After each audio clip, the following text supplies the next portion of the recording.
Everyone please stand up. This is gonna be a thought experiment. I want you to take your hands, I want you to put them right in your chest. And I want you to imagine that you're a 16-year-old kid, you're on the mound, it's the second inning, and your first inning was a train wreck. The hitter steps out of the box and, doing what hitters do, being annoying, right? Doing their batting gloves, whatever they're doing.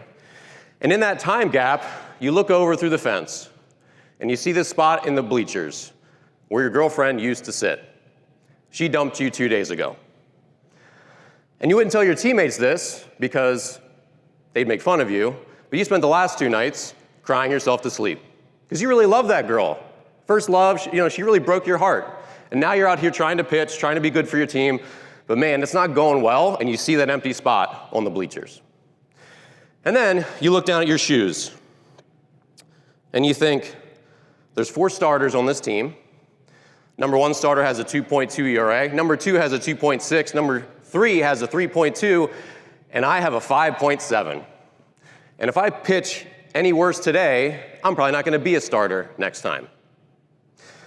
And then, because that time gap just keeps getting longer, because hitters are annoying, you look over to the right and you see the bleachers.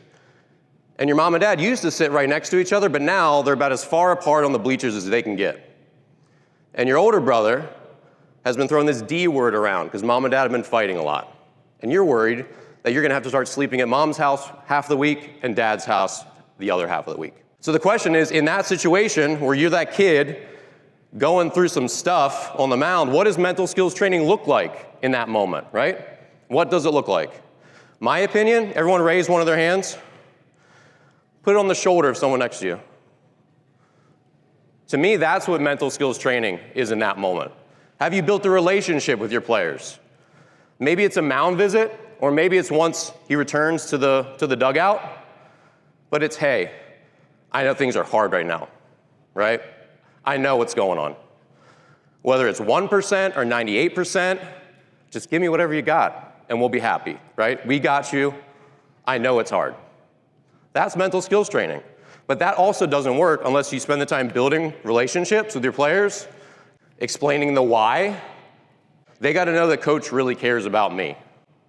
And so that's a big piece of mental skills training that I think is often overlooked